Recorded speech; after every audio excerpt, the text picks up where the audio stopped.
The main topic, ethics and ownership, has a subtopic called copyright issues, in which one of the objectives of this ethics and ownership is to show understanding of the need of copyright and legislation. This is also about the copyright issues. All right, let's talk about ownership and copyright. Copyright is a formal recognition of ownership. One good example that I could give here is that whenever we upload videos or any material in YouTube or in the internet, usually this is governed by copyright and ownership. And of course, especially in the YouTube, when you upload videos, there is a series of checks that has been done in order for this particular video to be uploaded. Now, copyright is a formal recognition of ownership. So if you try to take a look at this one, it's still under ethics. You are not going to claim ownership of a certain product, a certain software, if it is not yours. It's very unethical. As mentioned here, it is a formal recognition of ownership. If an individual creates and publishes some work that has an element of originality, the individual becomes the owner. Very obvious. And therefore, the individual here will claim the copyright. An exemption is if the individual is working on for an organization. If, for example, you are governed by an organization or a company, and you are able to create or develop a software under the name of the company, then that's actually the property of the company. And of course, you will be included as the creators or co-creators of that particular software or hardware.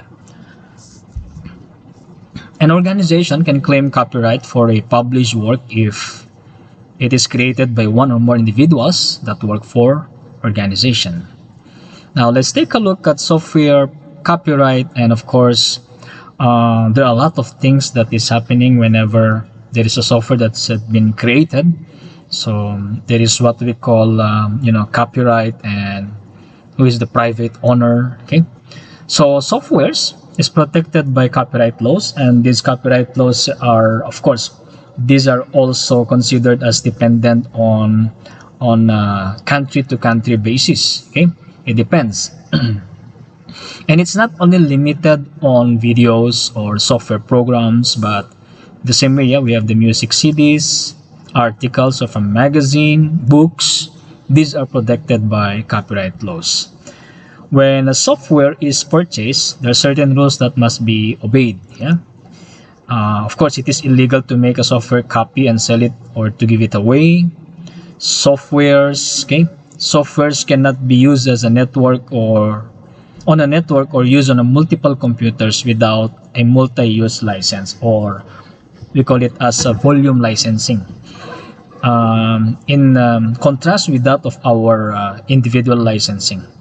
It is illegal to use coding from copyrighted software in your own software and then pass this software or sell it as your own. So definitely, software companies, they just don't give the source code. Whenever they develop a certain software, usually it's already considered as a packaged software. It is illegal to rent out software package without permission or to do so. And of course, it is illegal to use the name of the copyrighted software on the other software without agreement to do so. So since the advent of many softwares that have been created, so there is now what we call making an illegal copies or using an illegal copies. We call that one as software piracy. This is of course a very big issue in the software industry. They take many steps to stop the illegal copying of software. So country to country, they have their own department in controlling those companies or even academic institutions. Especially academic institution doesn't usually they have what we call all softwares are licensed, copyrighted.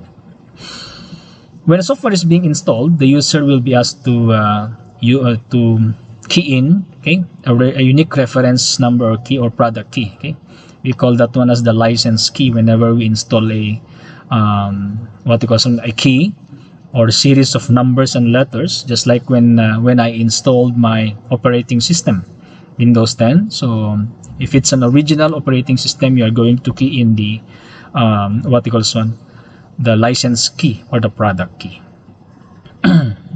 The users will be asked to click a button or box which states that they agree to the license agreement. Of course, those are very standard in every software that you are going to install. There is a license agreement. The Federation Against Software Theft was set up in UK to protect software industry against piracy.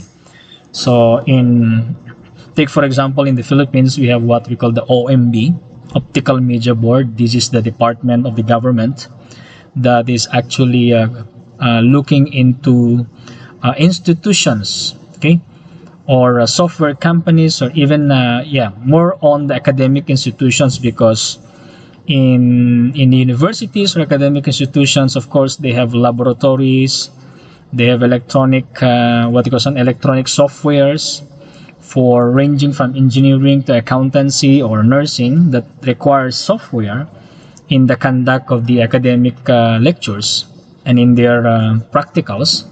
So if it needs a software, the softwares that are actually going to be used should be licensed. Okay, if not, okay, that is a violation of the Software Piracy Act. The Federation prosecutes organizations and individuals involved in any copyright infringement. Okay, let's move on to different types of softwares and how they are being licensed and how these softwares are being used. So you might wonder that while using the internet, there are some instances that you wanted to install a software, and you might notice that no license key was asked from you. Okay, from when you are going to install the software, there were no license keys that was asked, or any product key that was asked for you to enter during the installation process. Now, let's take a look of what we call commercial software. This is actually the one that we are using right now. Okay, the operating system for Microsoft. Okay, Microsoft Windows or any software that is regarded as a commercial. This has to be there is a payment for this. Okay, and of course there is a different options that might be available. A fee or a certain cost must be paid to each individual copy of the software. So there is what we call individual licensing and volume licensing. For individual license is one computer or one computer system, one product key, one CD.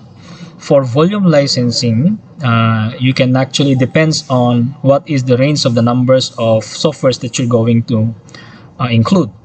When you say volume, let's say one Microsoft operating system, let's say the Windows Server 2010 or 2008, then there are some instances that this can be installed in any other computer. So let's say one license equivalent to, let's say, 100 or 200 units of computer can be installed. So that's what we call volume licensing. There would be special rates available for, so it's very important here, special rates available for educational use. Okay, and then earlier versions of limited versions might be offered free or reduced price. Okay, as you can see, softwares always being updated. There are patches. Okay, there are some revisions that have been done to correct the bug and some errors. Okay. Commercial software is also available to customers for free, providing a license of genuine copy to be used as a single device or multi-license for multiple users. Occasionally, is offered free of charge if the earlier versions were bought by the user. So it's not it is not actually, when you say commercial software, that you need to pay everything. So there are some what we call this one, some amendments, or we call it some different options. Okay, this type of software is fully copyright protected, and none of the code can be used without the prior consent of the copyright owner. Okay, the other one is we have what we call free software and the open source initiative. Okay, I'm going to give an example here. Okay, free, from the word alone, free software and open source. Okay, so this is actually to give due justice to the humanity of using this kind of operating systems. It's not only on the operating system, but some application softwares that is no license at all. You can actually, okay, this one I'm going to highlight, promote the benefits of giving users the freedom to run, to copy, change, and adapt software. From the word alone, change, you can get the source code and modify. One good example here is the operating system that is, we call it the Linux, or we have the Ubuntu or the Fedora. And some of here, desktop publishing softwares, we have Scribus, and then the LibreOffice. From the word alone, Libre, it's actually free. Okay, LibreOffice. Users are allowed to follow the four freedoms. You need to run the software for any legal purpose they wish. Okay, so as you can see here, let me put a check mark here. Study the program source code. Of course, you need to look at the source code if you really want to modify the program. And then once modification, yes, you can redistribute the copies to your friends and family. You can even distribute the modified code by the user to friends and family for future improvements, or if there are bugs that was encountered, then it is actually we have the freedom to modify. Okay, users do not need to seek permission to the above since okay, the users do not have to ask permission to the owner, okay, since the software is not protected by copyright restrictions. So free softwares or open source, okay, no copyright restrictions as compared to that of commercial softwares. We have what we call Free Software Foundation. They are the one who focuses on what the recipient of the software is permitted to do with the software. Open Source Initiative focuses on practical consequences offered by the four freedoms. So if the four freedoms was actually violated, of course, there could be some repercussions with regards to this use of the software. Software licensing, free software, again, and open source initiative. There are 10 principles have been developed to ensure the philosophy of open source. Okay, open source initiative. So number one is free redistribution. Okay, so the licensing shall not restrict any party from selling or giving away the software. The source code, it will be given. Okay. Derived works, the license must allow modifications in derived works and must allow them to distribute under the same terms as the license of the original software. Okay. Integrity of the author source code, the license may restrict source code from being distributed in modified form if the license allows distribution of patch files. So those patch files are very vital also to the operation of the to the program or the softwares that was being developed. No discrimination against persons or groups. So any can get the free software. No discrimination against fields of endeavor. The license must not restrict anyone from making use of the program in specific field of endeavor. So if I want to use it and I'm a businessman, I can use it. If I want to use it, if I'm a nurse, I can use it. So no discrimination on whatever field of specialization that you have, and even the nationalities or the person or groups you actually belong. All right, distribution of license. Yes, we can distribute that one. License must not be specific to a product. Very good. The rights attached to the program must not depend on the programs being part of particular software distribution. License must not restrict other softwares. Okay. So, the license must not place restriction on other software that is distributed along with the licensed software. Okay, so there should be what we call program interoperability. When I use the product, it can run to other operating systems, or to other other types of operating system. It doesn't restrict whether the currently installed software is a licensed one, then you install this LibreOffice or Scribus, then it does not make any problem or restriction to the other software. It's considered as fully independent. Okay, license must be technology neutral, so no specific technology that is going to be supported with this kind of open source. The third one, we have what we call freeware. Okay, freeware is software a user can download from the internet free of charge. So this is the one that I mentioned a while ago. So one good example here is once it's been downloaded, there are no fees. Your Adobe Reader, the famous Adobe Reader, Skype, some media players. Okay, although it is subject to copyright laws and users are often requested to tick a box to say they understand the agreement to the terms and conditions governing the software. User is not allowed to study and modify the source code in any way. That's only the difference. It's a freeware. You can use the software, but in one way or another, the source code of the software that you're going to use as free is not given to the public, or it's not even known to the public. So that is the copyright what goes on copyright laws that is being subject to this freeware.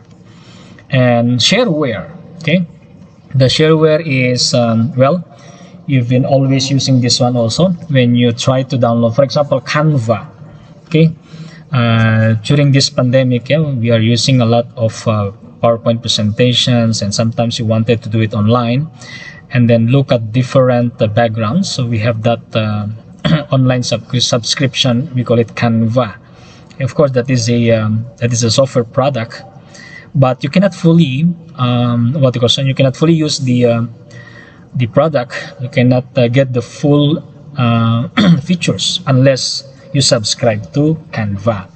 And when we talk about subscription, sometimes they will ask you to do a trial period, usually 3 months or 1 month free trial. It depends on the company or on the software. They will give some trial period before you're going to purchase the original one. So it allows the users to try out some software free of charge at a given trial period. After the trial, so you cannot use the software again. Okay, the author of the software will request that you pay a fee if you wish to continue using it after the designated trial period. So that's actually the governing copyright laws if we talk about shareware. Okay, so that's all for the copyright issues or copyright legislation. Thank you very much and good day.